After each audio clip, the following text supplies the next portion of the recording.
kusuubira kujjamu nti kanfunemu buloti Busiraamu kantundemu kino wabula gweolina kuteekawo ebiriku Busiraamu kubanga kyakutambulira kukolamula ndiku Musa Kasuli mutuleetera basahaba abakola abakola embere badeyakakona nnyo Musa Kasuli nebyatukolera oluvanyuma byali bya bbeeyi byali byankizo byali zaabu byali makula n'olwaleero Uganda yaffe yonna tweyagalira mu ntuuyo z'omusajja eyali omusiraamu omupya eyalaba kikyayinza okukola nagaa nti kanteekewo essomero eriyitibwa Biraali tegedde mu kaseera ako nga liyitibwa Nadwatu al-Ulama ale 1930s si 1965 ale 1930s watandikira era masjidi eno ebagizimbira eyewandikira ne bagizimba mu 1940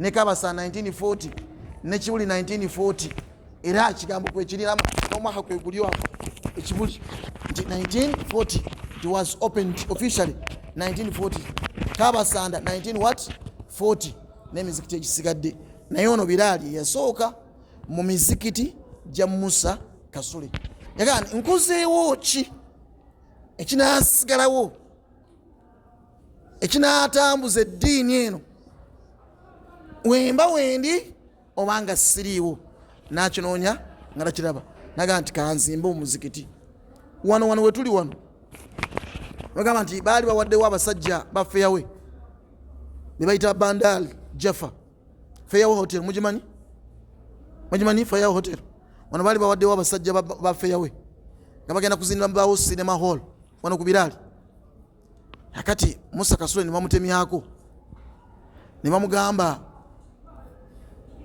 ettaka lino lya mulangira wandigenza omulangira oyo na ajja kuwaawo zibewo omuzikiti gende w'omulangira Badiruka Kungulu Mbogo yali amaze okufa Mbogo yafa mu 1921 akati Kungulu Badiruka Kungulu nga ye muyima era yakulembera obusiraamu mu kaseera ako nagende wa Badiruka Kungulu jjajjaffe nayogera naye ensonga zayogera naye namugamba nti ogenda kusaawo ki somero njana kusaawo n'eddwaliro njana kusimbawo secondary primary muzikiti byonna ndagala bisaawo nzimbe complex naga nti okay oyagala okukola nti ye ika ziringa 7 eziri wano okuve wali ekizimbe ekikoma paka eri akasaayo kaffe gye kakola ki niyo ika ziringa 7 namugamba nabadde mpaddeyo bana abasinema bazimbewo sinema naye nkuwaddewo newe naafa abantu bagenda kutawaanya nsaba okwateyo obusente butono mbenga akuguzizza webanga zaali milioni 2 nga yewagulawo milioni 2 yamusaba 10,2 aba yamuseera oba nedda weza milioni 2 nga wali worth milioni meka Musa Kasule bamusaba 10,000 nazikwata naziwaayo ne bakola transfer ettaka lino ne balyawula ku ttaka lya Mbogo ne lisigala nga wano wa Musa Kasule nazimbawo masjidi eno Haji Musa Kateregga ono yayiwangawo amayinja yali foamani yali asomba buli kimu kyonna material Haji Musa Kateregga yazaala Sheikh Kasimu Ndawula Dos Kawempe Muslim Senior Secondary School right Haji Musa Kateregga we wali kazo eyayomba yasomanga material yatukwatako ffe n'atugamba kino kimu ku kimu kati njogera ne authority ku nsonga ezo masjidi eno nezimbibwa ne basaamu nembawo olumu mbaawo ezasooka luli wali mu maaso awo nga mimbali weeri era bwe basomeranga baseeka abakulu nze ne nalina mukwano wange Sheikh Kulumba yankwatanga mu senior wanu nga nkwata ku mukono nandeeta awo n'agamba wano we twasomera nambulira ne baseeka bamu ku baseeka abakulu seeka baani bonna baddamu ne basoma wano omwali Seeka Kayongo yemu kubasomera wano omwali Seeka Mayanja n'abaala baseeka bakulu byaŋŋamba nga Seeka Kulumba naye kenyini yali omu kubayizi wano ng'eyitibwa Nadwatu al-Ulama oluvannyuma Biraali eno gye mulaba yavaamu amasomero mangi omuli Bugembe omuli Naggalama Biraali Kakiri omuli gonna Saadi gonna agavudde mu ssomero lino erya Biraali naye nga initiative ya musajja omu ayitibwa Musa Kasule mubitegedde kati mwenna abalina ku ssente beera mu bwongo obwo weebuuze ki nsobola okukola ekisobola okugasa nga wendi oba siriiwo mu umma muno nkisigala nga weekiri nekibeerawo for some time nga kigasa ate abantu bonna kuba eno center abasomesa ano nga si basiraamu bangi abatusomesa abatali basiraamu balinga bangi abakozi ba wano basikaali n'abafumba abamu nga si basiraamu baki bangi n'abakozesa ssente eno abajja wano okugenda okukozesa toilet zaffe abajja okima amazzi n'abasigadde wano nyini ku biraali we tuli abatwetoolodde wano mu baneighbours baffe bangi si basiraamu ekintu kigasa community then n'ebisomesebwa wano biruŋŋamya community biruŋŋamya nsi yaffe abantu bagenda kuwona obuwuzi bw'obwandivudde ku basajja abakulu abana abakuze ku bakyala abakulu abana abakuze abandi badde ababbi bamalaaya abanyazi abakola byonna naye nga bafunye empisa nga basomedde wano nga bafunye eddiini ate nga Allah abawadde ne academically bali successful era nga balina emirimu gye bakola ba doctors ba nurse ba lawyer basomesa buli omu ayina a different profession gyalimu naye nga benna akola ki kati in return ogenda kulaba nga community ekola ki yefunamu oyo yali Musa Kasule bwenga gwe kikyosuubira kyoyinza okukola ekiyinza osigala nga kigasa community mu myaka gyo mu bwavu bwo mu ssente zo mu kitiibwa kyo mu networking gyolina abantu ab'enjawulo b'olina tegedde nga tukijja ku kyafayo ky'omusajja ayitibwa Musa Kasule kati nonyoka nyongereko ekyokubiri Musa Kasule era fe twasomera wali ekayempe Muslim ettaka eryo yaligula ne taata wa Seeka Yahya Sultani Segganga be baakwata ssente Musa Kasule yasinga okusayo ssente nali ettaka eryo lyali lya Badduka kungulu ettaka eryo era Badduka kungulu n'agamba nti amumpe ssente weeziti n'asabira ssente ntono ne transfers nezikolebwa nerigenda mu bazukuuli tusomeddewo ffenna waliwo eddwaliro olwaleero waliwo primary ne secondary abantu abadde mu kayempe Muslim naye ng'ettaka lyagulwa musajja Musa Kasule togere kuwandegeya Kisaasi togere kulimba eriwali togere ku ki byonna byakola byali bingi ebigassa era ebigasiza eggwanga lyaffe Uganda community yaffe ey'obusiraamu Obuganda ng'Obuganda n'abantu abatwetoolodde tegedde eri musajja nga tagama nti nkolera baganda bokka tiyanditutte Abdul Khalik Twariki Bugembe naye amukwata n'amujja wano n'amutwala Bugembe musookesa jjinja mu town n'amaliza n'amutwala Bugembe n'agula ettaka eryo n'amala n'amuwa ssente ye kejini Musa Kasule ezamutwalanga Abdul Khalik luddawa Saudi ogenda ofuna ssente ezigenda okuzimba ebyo nno bigambo bitono nnyo ku Al-Hajj Musa Kasule wetukaza wandegeya owe bwayise enanyini kutandika kifo kino ekiyitibwa Bilal ekiyitibwa Nadwatu al-Ulama abasomesebwa eddiini abantu bangi nnyo basoma eddiini ne banywera mu ddiini yaabwe ne bagiweereza naye nga bonna basinziira luddawa wano so saba Allah subhanahu wa ta'ala akkirize byonna Haji Musa Kasule bye yakola naye nga ggwe ofunamu ki nolwekyo okubeera omusiraamu mu myaka gyo mu bbanga lyomaze mu busiraamu olina okubanga weewaayo okubutegeera kikulu nnyo kuba naye yabutegeera n'amanya kyalina okukola mu busiraamu yasooka butegeera obusiraamu no kikulu okubeeramu nga tobutegeera kikyamu ddala nsaba ekitiibwa Allah subhanahu wa ta'ala atuwa obulungi nobitegeera ebyo Allahumma amin point esooka eweddi eyokubiri abantu bangi nnyo bali mu nsi naye beebuuza Katonda ono nga muzibu nnyo awulira olulimi olumu lwokka Katonda ono abantu gwe basinza lwaki awulira olulimi lumu lwokka oluyitibwa Oluwarabu era lwaki abasiraamu musaba mu lulimi Luwarabu lwaki abasiraamu Kulaani yammwe eri mu lulimi Luwarabu eddiini yammwe eri foreign lwaki temugikyusa netusaba mu lulimi oluki Oluganda omuntu nabeera ngaasoma mu Lugwala nabeera ngaasoma osoma mu Lunyankole osobola okusaala mu Lunyankole osobola osoma Kulaani mu Lunyankole mu Lunyarwanda n'ennimi ezisigadde lwaki era musoma mu Luwarabu ekibasomesa ennimi emparabuzi ezaki awamu nekyo nga nnimi sinzaalirwa na sizaffe wano. Katonda oyo atayomanyi lulimi lulakuleko Oluwarabu nze sisobola mumusinza. Era abamu ekibalemesezza otegeera Katonda beekwasa ti abasiraamu basaala muki mu Luwarabu. Allahu akbar Oluwarabu. Bismillahir rahmanir rahim alhamdulillahi rabbil alamin arrahmanir rahim maliki yawmiddin. Kale mumpeyo ku nsonga lwaki omuntu yandisaanye okusaala mu lulimi Luwarabu na lwaki tusaala mu lulimi Luwarabu. Njagala ku nsonga nga zivudde mu mmwe Mama Sultan. Bwe tukyebuuza ni lwaki tetusaala mu lulimi lututegeera kuba Oluzungu tulusomye tusobola okulusaalamu. Abantu batendiga services mu lulimi lubatekola ki naye ffe tusaba mu lulimi Luwarabu lwaki? Omuntu olulimi lumuluma ne lumuluma naye nga alemedde okukigamba alina okukola ki? Lwaki Luwarabu? Haji Makumbi ng'otera okutuwa ansa sooka otuwe ansa. Osobola okukuuma eddiini nga tetaataaganyizibwa. Ensonga mugiwulidde? Naam, kubanga ebigambo olibizza mu ensonga eyo bulungi.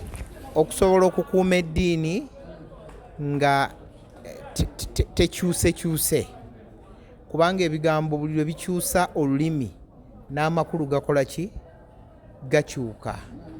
So okubeera nga tusoma mu Luwarabu kukuuma ddiini nga tekyusekyuse, kubanga translations zikyusa amakulu.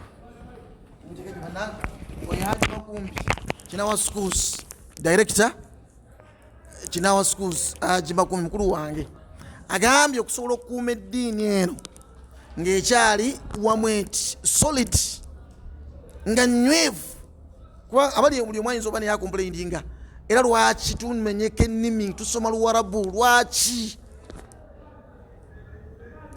Omuntu n'osiramuka omuntu n'ova mu butongo osoma ebyo byojja osoma n'ojja ng'osinza Allah mu lulimi olwo. Katonda oyo nzange mwewuunya era abantu babyogera bangi nnyo. Nolwekyo Haji atuwadde ensonga agambye nti okukuuma eddiini eno nga tekyusiddwa teri corrupted. Kubanga gyokoma okukyusa ebigambo bino gyokoma obikyusa amakulu gagenda gafuuka galejula ganaawuuka gakyukakyuka. Kyovulaba osingana n'abaabikyusa ng'ekitabo kino kyogera birala kyawukanamu na kino. Ennyiri ezimu byawukana mu nnimi awamu n'ekyo kalulimi lumu Luzungu oba lulimi lumuloka Luganda, naye nga ekitabo kino ennyonnyola ndala. Nolwekyo omuntu aba ali confused somehow somewhere. Eyo kikimu ansa emu eyo. Eyokubiri, lwaki twandigwanidde okwogera olulimi Luwarabu nga tusaba Katonda nga tusinza actually kusinza nga tusinza Katonda. Mu kusinza Katonda lwaki twetaaga okuba n'olulimi olwo? Naam, Tata Sultan toyina ansa? Esebu yongera ku ddoboozi bakuwulire abaliko.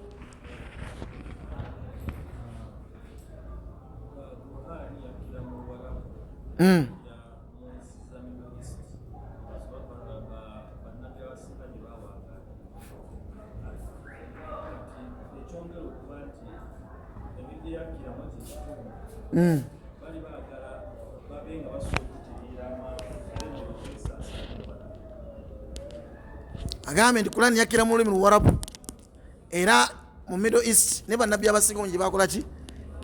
Gye bawangalira. Kati ate okusobola okugikuŋojusaasaanya yalina okubeera mu kifo ki ekyo n'olulimi lwakyo ne luba nga lwera adapted ne lutwalibwa okusinza Katonda subhanahu wa ta'ala. Nsonga zaabwe zonna ntuufu naye zimu ku nsonga endala omusomesa kiza ajja kutuleetera mu bujjuvu ajja kujjaano insha Allah agututemeetemere bulungi gonna. Naye zimu ku nsonga biidhinihi jalla waala uniformity nkulu nnyo. Omugenda mu ssomero mugenda muki? Abaana bonna bafuna ki? Uniform egi. Abawala ne bafuna uniform etya? Buli omu ayambala essaati eyiye. Togenda kuba na order mu kkubo. Togenda kumanya baana batolose, baana ba ssomero lyo, kubanga buli omu yenna yenna abali mu sikuba abatambula buli omu yenna yenna ayina n'abaana betuyina bano betwagala betuleese mu ssomero buli omu ayina engeri gyagala okutambulamu. So okufuna order n'abantu bano basobola bakuumira awamu n'okuba nga balina system manage gye batambulirako balina okuba n'ekintu ekibagatta. Ekino kibagatta ekyo nga kibakuumira awantu watya wamu ng'abaana be babeera mu masomero. Fenna class gundi niwategera nti eno uniform ya class gundi abakyusa uniform oba eno uniform ya somero gundi abaana abobuwala bambala we baki baba nakabonera akaabwe buli somero lyawukanya omubonero bayinza oba bagadde ofana mu class naye nga obubonero bukola ki bwawukana. Kati uniformity kikulu nnyo Allah kyayagala ng'ayagala abantu wano bonna mu nsi kyekigenda obbanguyira ekinanguyira omusajja omulugwala omujapadora omusajja omukakwa omusajja omunyarwanda n'omukyala omusajja omukiga omusajja omuzungu kyekinamwanguyira osinza katonda we mu nsinza egwanidde era entuufu n'alonda olulimi olusobola okubanguyira mu kwogera ng'ate lwangu nnyo right oluva mu kitundu ekiyitibwa ani Middle East ekituufu Luwarabu luki lwangu kyova olaba lwanguyira. Mubaddeko kampeyini za Kyagulanyi muziraba asoma bismillah alhamdulillah nagisoma temulaba alhamdulillah inshallah zifuuse oba oli afaana atyo oba simusira obaani ogenda omusiŋŋaana nga buli omu ebigambo bikola ki bimwanguyira. Musiraamu si musiraamu byangu okusinga ennimi ezisigadde. Fe twasoma oluzungu nga tukyasoma oluzungu sebo naye n'abaalusoma oluzungu okuva mu nasa tukyakola n'ensobi punctuations tukyakola ensobi mu luzungu kituufu oba nedda. Omuntu ogamba kola statement oba sentence awo ogenda omusiŋŋaana nga agwa Abdu simanyi oba osobola okuba sentence y'oluzungu nga nnungi nga teri emuwadde embogo simanyi sebo gwona okakasa simanyi tiifu oba osobola okutuwa statement nga ya luzungu oba sentence nogiconstructinga nga teri emuki naye ng'osomye oluzungu okuva muki mu nasale. Lulimi si lwangu wadde mululaba nga luki nyola okuba bannaffe baalutwagaza ate bo bennyini ne balutambuza ensi eno yonna olaba nga lufaanana mu mbeera nti lwangu nnyo naye Allah atulondera olulimi lukyasinza obwangu lulinga Luganda. Olulimi Luwarabu lulinga luki Luganda limu ku nnimi ennyangu ennyo era kyova olaba wano mu Uganda leero batambuza eddiini eno yaki ey'Obusiraamu nga buli gyolaga yonna bagamba nti buli asiramuka alina kuba Muganda niwe aba tabadde Muganda afuuka muki mwankola eyo kyayitirira nnyo. So Allah n'atusiimira olulimi luno Oluwarabu ng'ayagala tubeere ffenna nga tulina common language tusobola okuba tumusinzizaamu nga ne weema ntambudde nvudde wano neŋŋende China bwe mpulira nti Allahu akbar Allahu akbar that one is enough for me okuyingira mu muzikiti kuba ntegedde era wenjja okusaala imaamu agenda kusoma sura al-Fatiha gyenkola ki gyemmanyi agenda kusoma kul a'udhu birabbi nnas kul a'udhu birabbi al-falak ajja kusoma tabbati essura zenkola ki zemmanyi ajja kgenda ku maviivi n'ekigambo Allahu akbar nange nkitegeere nga simanyi kwogera lulimi luki Luwarabu. Nolwekyo si nsobi era si kwekubira Allah okutukuumira otusiimira olulimi olwo n'alutusiimira tumusinzizeemu tumutongolezeemu ffenna. Allah ayagala abantu bamusinze naye nga bonna bali uniform n'olulimi lutya despite the colors yatuwa kuba yetunda n'atussaamu makala ez'enjawulo ennimi ez'enjawulo n'ebisigadde byonna ebyaki ebyenjawulo byonna Allah byatuwadde naye yayagala atuwe ekintu ekinaatugatta naddala mu kumusinza. Njagala kusinza Allah naye ndi Japan tegeti ogenda kwogera lulimi ki oli India onoogenda nabo lulimi ki namaste ogenda kukoma awo namaste oli awo okomye alright onoogenda mu nsi wano nyine wano waffe wano ogenda ko wano sango nini lingala wano Kongo kumpi wano naye ogenda tuukawo wano Kongo nga tosobola kwogera ki nagenda ko ali wala bannange nagenda ttiimu y'abalokole ali wala twalina ttiimu y'abalokole n'abasiraamu twaliko nga babiri naye nze nasaala nejjuma nenkola ki nenzisaala ali wala oba oyingidde mu Kongo nejjuma nenzisaala bannange Sande yatuuka tebakola ki tebaasaba netumalayo ebbanga etwamalayo nga tebakola ki nani kyatunda ebyennyanja ng'obitwala n'obiyingiza ali wala n'obitwala n'obiyingiza gyonna gy'obitutte nga ntwala byennyanja. So naye bannange bonna be nali nabo nga Sunday services zituuka nga tebasobola kusa bagamba seeka mutusinga kakati gwe banno you can communicate era musaba mu lulimi lwe lumu era kati ntegedde obukulu bw'Obusiraamu naye baali ba pastor tebasiramukirawo mangu akati simanyi bibafaako bali ba pastor basajja bakozi ba mirimu nga banoonya ssente basaba nnyo Katonda waabwe naye okugenda mu church tebakola ki tebagenda naye ogenda wonna olulimi olwo lukukolera. N'olwekyo muganda wange mwannyinazi nga tonnakwevuma lwaki Qur'an eri mu Luwarabu. Allah yakwagala nnyo ng'ayagala omusinze era omutegeere. Obitegedde? Nsaba Allah atuwe bitegeere ebigambo ebyo. Allahumma lulimi lwakusinzaamu Allah subhanahu wa ta'ala. Naam, message ewedde.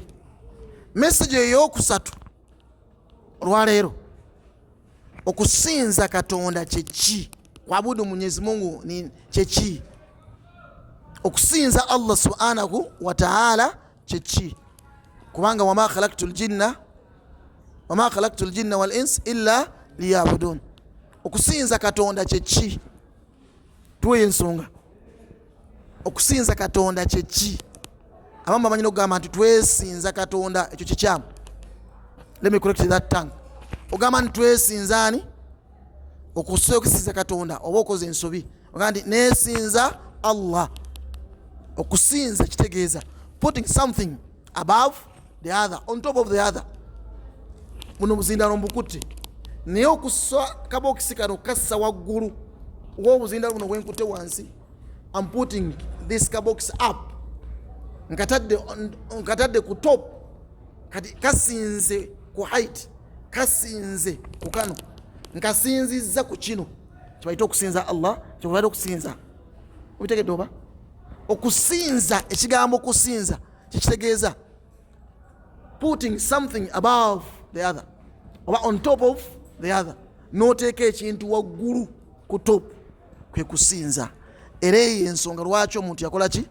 Yatondebwa. Omuntu n'amajini gatondebwa lwa kusinza Allah subhanahu wa ta'ala. Kati ogamba nti nesinza Katonda, kitegeeza nti gwoba wetadde mu position nti gwasinza Katonda waggulu, oli mu position ya waggulu okusinga yani. Ninako nali nenjogera ekigambo ekyo, discussion nebawo nga nnene, naye mukunnyonnyola kwennyini okwaffe mu Busiraamu okusinza Katonda okutegeera obulungi kwekwo okuteeka Allah subhanahu wa ta'ala above each and everything. Allah muteeka waggulu wa buli kimu kyonna, nti Allah gwe mpa priority sooka, Allah gwe nsinza, Allah gwe buli kimu kyonna ekyange ekyawaggulu nkikola kulwa wekitiibwa Allah subhanahu wa ta'ala. Okonno kwe kusinza Katonda, era yensonga eyatutonza. Naye abaffe tukola tutya nga tusinza Katonda? Ebikola bye biruwa? Kwe kuwanika emikono ne tusaba Katonda, okukuba kusaba, kwe kuwanika emikono ne tuweebaza Katonda. Katonda ndi musiimu, Allah wange nkwebaza olw'obulamu bulungi, kwe kusinza? Abaffe kwe kusaba nti Allah njagala ompe emmotoka, njagala ompe kino, oba nedda? Okusinza Katonda kigambo kigatta, byonna ebyo kibigatta, nekibikombayininga nekibizingazinga, naye nga actual sense ekulaga nti osinza Katonda kwe kuteeka ekyenyi ku ttaka n'ebiyungu ebisigadde ne biwera ebiyungu 7, ossa the important part, ekifo ky'osinga okussa, kosinga okuwa ebbeeyi nga kya bbeeyi nnyo ku mubiri gwo, n'okissa wansi noga nkitaddewo ku lwani, ku lw'ekitiibwa Allah subhanahu wa ta'ala, noga nti Allahu akbar, Allah asinga bino byonna ebyange, Allah asinga byonna ebisobola okuba nga bitwala obulamu bwange, ebisobola okuba nga bintwalira akaseera, byentwala nti byamakulu nnyo, Allah byonna byonna abisinga. Okumanya Allah abisinga, kankisse ku ttaka ekyenyi kino, kubanga teri muntu asobola fuluma n'ava waka mu nnyumba nga tunuddeeko mu ndabirwamu nga ddala ng'agiina era oli omusiŋŋaana ng'atunulako mu ndabirwamu alaba asigaza obujonjo oba nedda. Maama Sultani siwe kiri osobola okufuluma ng'otunuddeko endabirwamu ogitunuzaako mu bigere era osobola okutunulako n'olugaano kambikula olubuto ntunuzeeko muki. Eno ye passport yo. Era omuntu yenna atudde wano n'atulaba muganda wange kyosinga okuwa ebbeeyi kyosinga okuwa ekitiibwa ku mubiri gwo kiyitibwa kyeni era kyosinga okumalirako sente. Era bakyala ndala bakyala kurimu ez'omutawaana so kiri ajati n'abaagala okweyerusa wano ebafaayo wano kurimu ez'omutawaana zirina kubanga wano tezikola ki. Era wano ewajjawo embalabe newajja akatuututtu something ekizzeewo omuntu kimumalako ki ogenda omulengera nga tateredde naye nekabeera eno ku kigere tekikamumalaako nnyo mirembe. Wafuna obutuututtu oba ne waawasiiwuusi teweetaagama nti asobola okufuluma nga teyeesiize ku lubuto nga teyeesiize ku kisambi nga teyeesiize ku ntumbwe n'afuluma seka nyutingaawo n'afuluma n'ava mu nnyumba ye n'agenda n'anoonya sente. Naye okufuluma wano ajja tizaaliika osobola okufuluma ewaka nga wandogizeewo wakiri osiya akasiwo ka ntale siwe kiri ntale kurimu nogandikantale product siwe kiri ajja ti koza erinnya lyokuwani wangi umura ajja ti umura osobola gwe kufuluma nga ntogizeewo eyo passport. Ekifo ekyo Allah kyayagala omuntu akisse ku ttaka agoberezeeko ebiyungu ebirala 6 biwere ebiyungu 7. Era ekyo kikolebwa Allah yekka okubayita okusinza Allah subhanahu wa ta'ala. Kikolebwa ani? Allah subhanahu wa ta'ala. Agamba nti otadde ekyenyi ku ttaka n'ebibatu n'obissa ku ttaka n'ossa amaviivi ku ttaka n'obugere wano ku ttaka. Ensonga enkulu lwaki nze naawe twatondebwa ne bye tufuula ebikulu ku mibiri gyaffe bibeera nothing before our creator. Bye tutwala nti bya bbeeyi nnyo mu maaso ga Katonda buli kaseera tukimulaga Allah okumanya nze era ndi submissive n'ekyenyi kyange nkitadde ku ttaka n'ekyenyi kyange nkiyemu amazzi ga wuzu newankubadde nga nekubye makeup oba makeup agwako kagweko naye mu kyenyi kyange njiyemu amazzi ga wuzu ngenda kussa ekyenyi kino ku ttaka ngenda kuvuuna makulo Allah wange nga nsinza gwe Allah wekka obwomu oba namunigina. Iyyaka na'bud wa iyyaka nasta'in. Iyyaka na'bud wa iyyaka nasta'in. Gwe Allah gwe nsinza nkakasa nze kusinza gwe Allah wange era byonna kwagenda obimmalira. Obitegedde ebigambo ebyo? Okusinza Katonda okutuufu si kubuuka bubuusi, si kuba bukubi ttaali naye tuba tubadde mu mataali nga twogera ebigambo ebirungi naye si kuba bukubi ki. Omuntu kyova olaba nga ekyokusinza Katonda Allah yakiddiŋŋana olunaku emirundi emeka ye ibaada gye yatuwa ey'okumusinza nga tugiddiŋŋana buli lunaku okutulaga nti gye tulina okukola yaye yatutonza. The commonly repeated act of worship is that. Era byonna Allah n'abissa mu kiyitibwa essola ya raka 2 oba 3 oba 4 oba ya sunna. Awo ng'olaba Katonda wo osinza Allah n'okiddiŋŋana ng'okissa ku ttaka noga subhana rabbiyal a'la wa bihamdihi. Subhana rabbiyal a'la wa bihamdihi.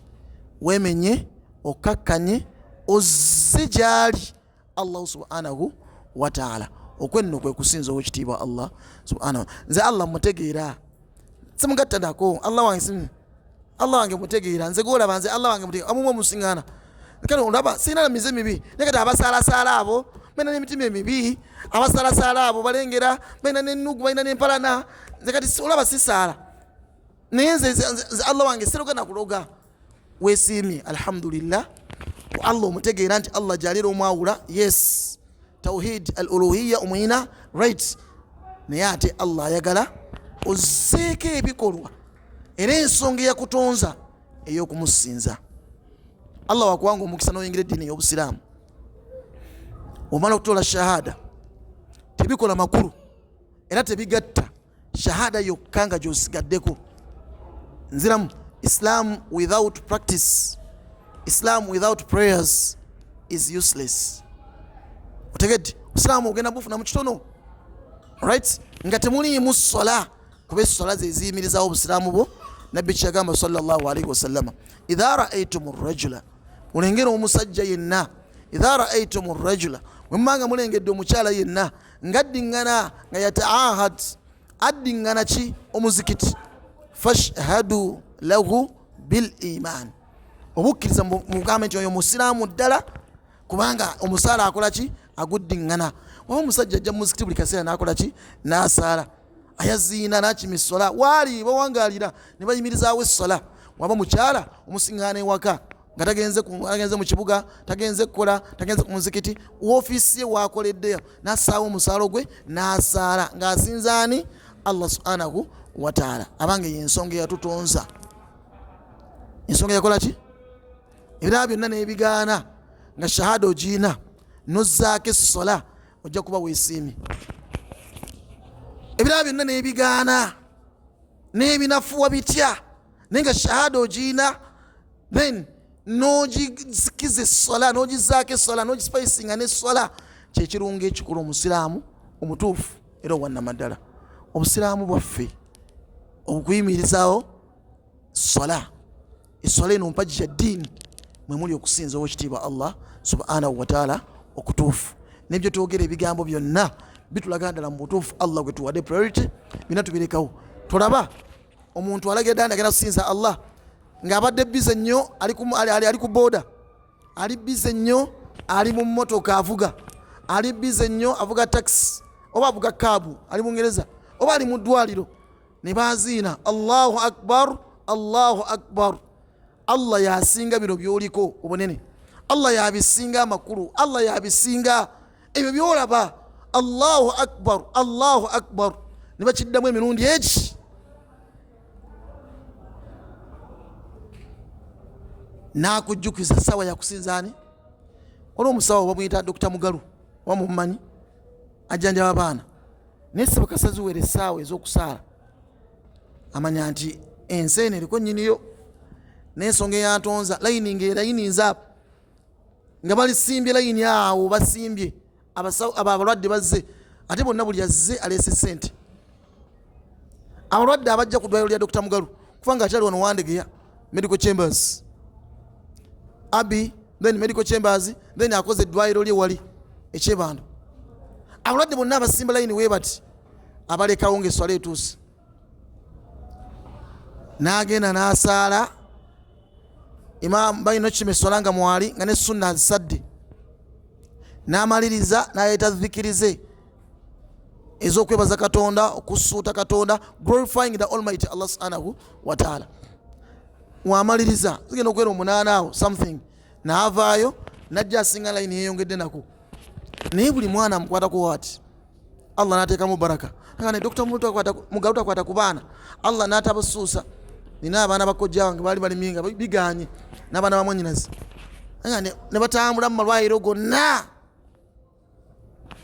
Dr. Mugalu babatwalibwa Dr. Mugalu n'abawa buno munakati busirapu bwa bulijjo, just sirapu. Abaana ndakujika bbiri nga babuukabuuka nga n'ebirwadde byakoze eki. Kiki ekyo kyalina eky'amaanyi kutegeera Allah nti alina okusinzibwa, namuwa priority esooka, nakumanya nti buli kadde aka Allah ekaba kazze siyingizaawo nsonga ndala, oye Allah yalina okusinzibwa. We naakola ebibye nga we nina obikola ajja kukola ebyange. Mugalu si asinga ebitabo, naye akwatako bukwasi ku mwana waati n'atereera. Oye Allah subhanahu wa ta'ala yamutegeera, namanya nti bino byonna wadde sente baleese sente, naye sente sisobola kusinza sente, nsinza Allah subhanahu wa ta'ala. Mubitegedde bannange? Okusinza Allah okutuufu kwe kuluwa kweko. Tugambye nti kasosse ekyenyi kuki byonna bwebimazeeyo, era yensonga eyatonza yakusinza Allah nakumwawula nakumutongoza. Saba ekitiibwa Allah akituwe era akitugabirire. Naye byonna bikola olina okuba nga toyinaamu kiyitibwa shiriki, toyinaamu kiyitibwa gatta kwa Allah n'ekintu ekirala, toyinaamu kwesinza bitali Allah, toyinaamu kale fe abasiraamu tuwa respect eddiini ezisigadde kuba mwe tuva. Abamu be bakitaffe bamaama baffe, respect tegeti tuziwa respect. Naye bwe tubanga n'enzikiriza yaffe ey'eddiini y'obusiraamu tugamba nti Allah ali atya, ali omu yekka, tazaala tazaalibwa, tagattibwako kintu naki. Ebisigadde we tubanga newankubadde nga tuli mu mbeera ki, tusigala tuwaŋŋana ekitiibwa, tusigala tumanyi nti bakadde baffe bajjajjaffe mwe tuva, tusigala twegatta nabo mu byonna ebitugatta ebya bulijjo. Naye we twawukanira mu nsonga yaani kusinza Katonda. Bannaffe bali balina concept eyitibwa Trinity, bannaffe bali era ffe tukuze nga tugiraba paatiri mwana mwoyo muki eyo Trinity, ffe tukuze tugiraba era nga tugyogera nako. Naye eyawukanya ddala neyaffe eya mono eyabala eri egatta busatu, eyaffe eyawula era egatta eyo creed la ilaha illallah, la ilaha illallah monotheism. Gamba nti etawhid bakiyita Katonda waffe ali omu, tazaala tazaalibwa, talina kimufaanana, talina kimwefaananyiriza, tetusobola musinza through another creature. Tetusobola kusinza Katonda through another what? Kubanga Abawarabu balina enkola yaabwe. Kurani ye tugamba nti bababuuzanga, obabuuza nti lwaki mubisinza ebyo, nga basinza amasanamu, basinzanga ebibumbe. Naye nga obabuuza lwaki musinza ebyo, nabo bajjanga babiwa ebitiibwa. Nze ndero gendako ensambi okulambula kwa lwadde. Naye endaku nga 2 nasiŋŋaana mba ntudde awo nkyali ngenda okulengera waliwo Bikira Maria ali wali nga bazze ssebo mu kaseera ssaawa nga 11 awo nga bazze batadde ekyenyi ku ttaka ddala, si kufukamira bufukamizi. Nali mmanyi nti bafukamira bufukamizi, naye ekyenyi ku ttaka ddala nga basinza nga bwe mbagambye okukola ki. Neerabirako n'amaaso gange wenti.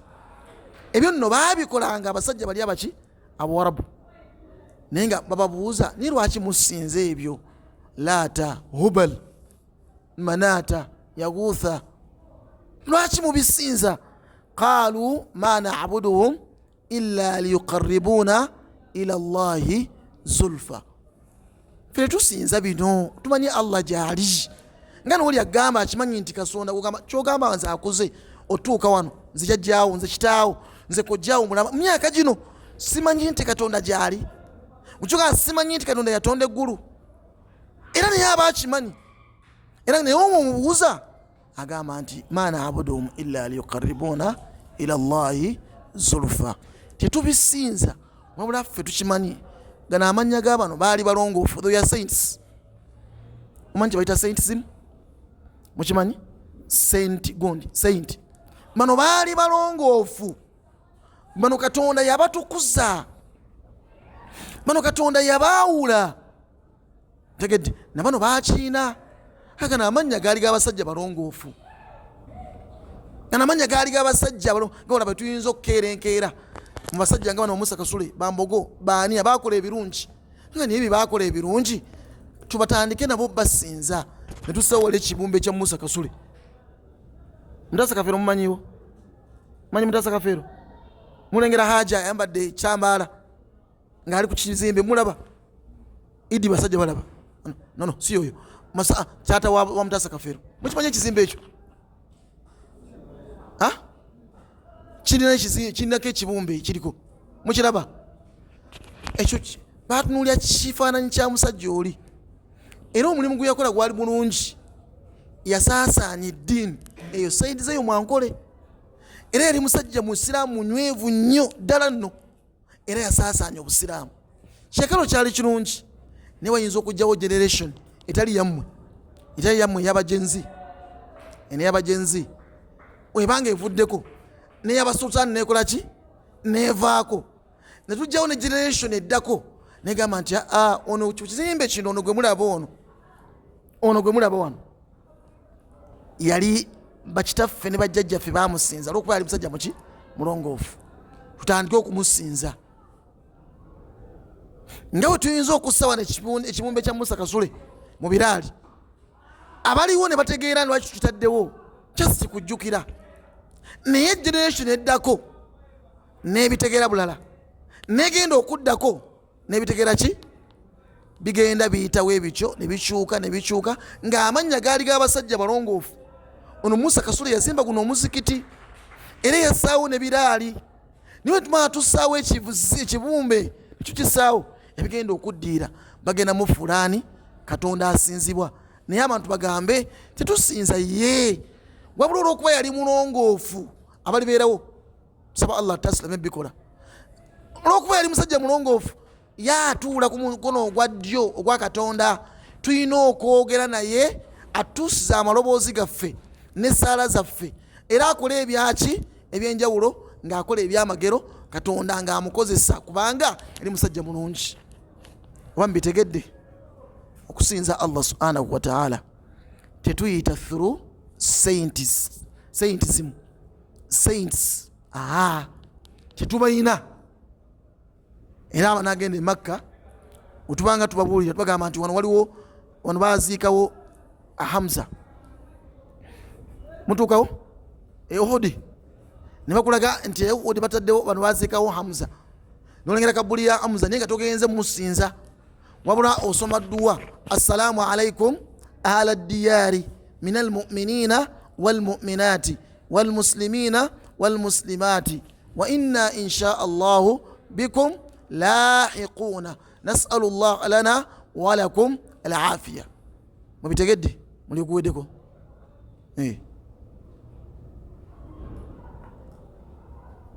anjisebo kakola kati ako bano bakyakufuna anti ddoboozi oligyeko tusobola okukyusa essimu so okyusa essimu netusaako waliya Shafiiki nosaamu akantu Shafiiki akwazike kuyiye nagikuweereza link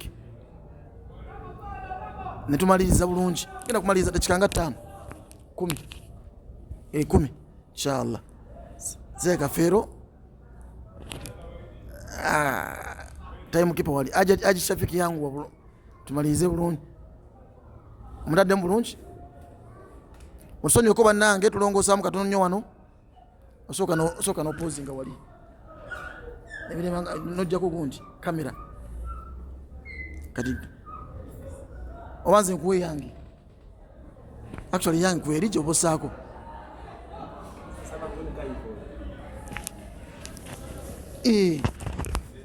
andu baseko tumalize bulungi jamani sakaako eddoboozi liveeyo bulungi asinga nategera ntoyina muliro sebo waniŋambe toyina iPhone nentegeera ntoyina iPhone otaddemu kwebali batandise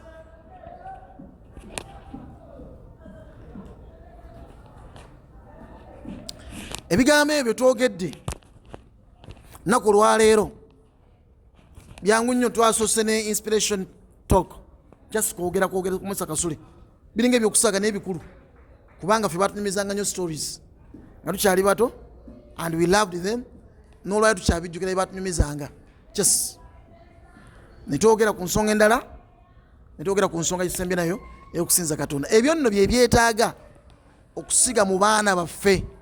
Kamera kigule obulungi ogiguddewo ne sound ogiseeko wali wansi kwakonamu wansi wali kajje otadde unmutinze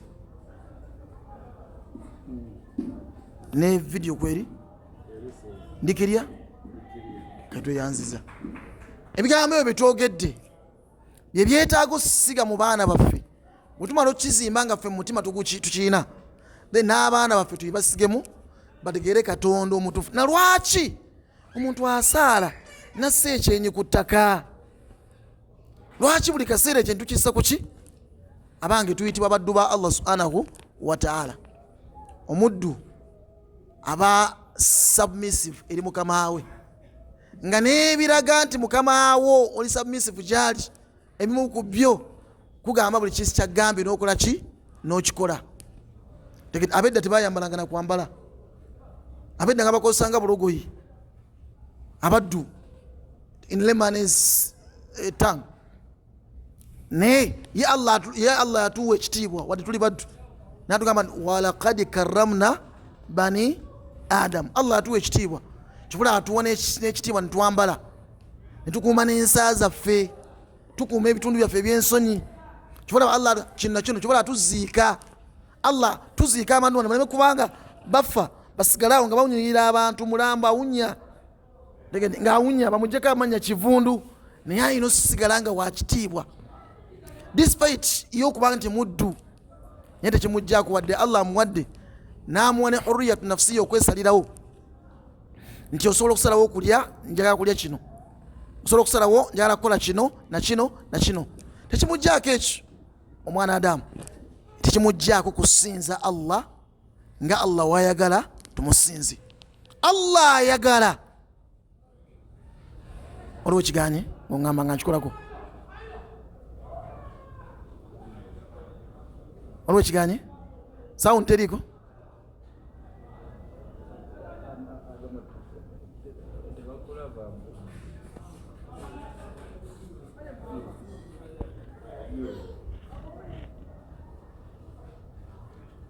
Nzize kwendi kati angeri gye munda kati munsasule ekuza okundaba bade nekwese olimba de nekwese kati munsasule esokola ki. Nsaba tusige muzadde naffe ffennyini ennyingo y'okutegeera Katonda omutuufu n'ennyingo y'okutegeera Katonda n'okumusinza, na lwaki tulina mumusinza bwe tutyo, na lwaki tulina kusoma olulimi olwo olutegeera ebigambo ebyo kasooba bitegeera. Omuntu tasobola kukola kintu ng'alwana bulwanyi nakyo, kiringa ekyo akola ekintu ng'akyagala olw'ensonga nti ategedde lwaki alina okusinza Allah subhanahu wa ta'ala. Ye kennyini kwanguyirwa, ne woba otambudde ogenze luddawa, then n'okulaga Allah subhanahu wa ta'ala nti omusinza wootyo era omuteeka waggulu wa buli kimu kyonna, kyova olaba n'ekyenyi kyo kyosinga okuwa ebbeeyi okissa ku ttaka n'osaala essola 5 buli lunaku, aba muzuuka n'ekyo ne musaala ne tahajjudi ng'osaala ku lwa Allah subhanahu wa ta'ala. Nina abantu abamu abagamba naga neseeka, naye seeka tetusobola kuyimuka buyimusi kiro kubanga bangi nnyo bayimuka ekiro. Sawa nga mwenda tahajjudi oyogedde obulungi bwa tahajjudi ti Allah bakugulu lisooka, nze nensaala nensaba busabi wenti tampulira, njagala nnyo okusaala naye siri musiraamu. Era tubagamba bulijjo nti saba byoyagala byonna obubudde bulungi, era Katonda akola ki? Abamu ku bo munnange Allah abawalaze ebyamagero, Allah abawadde shahada oluvannyuma edduwa zaabwe n'essaala zaabwe aziwulidde. Kyova olaba n'abamu bazikwata kati baziyita overnight, bazuukuka obudde obwekiro ne bakola ne basaala layiri ne tahajjudi ne bakola ki? Ne bagisaala mu chachi zaabwe gye bali, si kusaala nga ffe tukola ki? Otusaala, naye bagiyita ani? Overnight. Era kyova olaba n'abamu baatulaba nti tulina okutusinza Katonda emirundi 5 olunaku, nabo ne bagamba nabo baagala kusaala nga ffe tusaala, newankubadde nga tebateeka kyenyi ku ttaka. Ne bagamba morning hour mugimanyi, lunch hour mugiwulira, evening hour, ezo zonna hours ebiseera ebisaalirwamu bye tulina, nabo mwana wattu bakola ki? Babiina. Naye kugenda bituna tebyatandika mabega, bitandise mu mulembe guno otandikidde ekigambo ekiyitibwa born againism. Ekigambo ekyo, so ekigambo kitegeeza ki? Nti kyoliko ekyokusinza Katonda ng'oyita mu kussa ekyenyi ku ttaka oba mu ssola, kyekigambo ekituufu. N'ebiseera byo Allah byakuteerawo bikulu nnyo. Ayagala Allah obeere submissive, omusinze nga weena okuba nga okola ki? Ng'omusinza. Ekyo nno okikola olwana wekka, okitegeera olwana wekka otereeza essola. Shafiq omanyi tahiyatu? Abaffe ttiifu omanyi tahiyatu? mama sultani al-amdu tahiyato jimanyi ambadde sagala ansa mbuuza gwali wano okoleki kati wekenjiri gossaayo amaanyi tisobolera kyensobola kubeera mu nsi muno sobola gamba nti nsinza katonda ngaesswala eyo ekikulu kya byonna mu nsi kyenina okukola nga sigisaala mu butuufu bwayo nga netahiyatu sigimanyi nga naali amudu sigimanyi nga eddiŋŋanwa nga nayo sigimanyi mpola nakikola ekyo tujja kubanga tufunye ekyetaagisa biidhinihi jalla waala. Nsaba Allah atuwe ebigambo bino bitegeera era atuwe okwagala eddiini yaffe n'okusinza katonda okutuufu. Tugenda kukoma olunaku olwaleero biidhinihi jalla waala nga twogedde ku nsonga zibadde ziri simple naye nga ate enkulu nnyo mulamu bw'omwana Adamu biidhinihi jalla waala. Naddala omuntu yenna ataasoma ddiini mu buto ataanyweza ddiini eno agitandise mu bukulu oba omuntu yenna ataakulya mu ddiini muno agiyingidde mu bukulu bwenkakasa biidhinihi jalla waala. ربنا تقبل منا إنك أنت السميع العليم وتب علينا يا مولانا إنك أنت التواب الرحيم ربنا اغفر لنا والإخواننا الذين سبقونا بالإيمان ولا تجعل في قلوبنا غلا للذين آمنوا ربنا إنك رؤوف رحيم. اللهم آت نفوسنا تقواها وزكها أنت خير من زكاها أنت وليها مولاها. اللهم أرنا الحق حقا وارزقنا اتباعه وأرنا الباطل باطلا وارزقنا اجتنابه. أسألك يا رب العالمين رضاك والجنة ونعوذ بك اللهم من سخطك والنيران. اللهم أعنا على ذكرك وشكرك وحسن عبادتك. يلا دوام جدا عن النيو. اللهم أعني على ذكرك وشكرك وحسن ibadatika oba osaba Allah kuwangaliza ng'ojjukira Allah omujjukira obudde bwonna omanya ekiseera kya sola kituuse n'omuwa akaseera ke n'osinza tusaba Allah kituwangalizeeko. Allah ateeke mu abo abamujjukira obudde bwonna. Allah ateeke mu abo abamwebaza byonna byatuwadde. Allah ateeke mu abo abalongoosa bwe tuba tusazeewo okukola omulimu Allah gwayagala.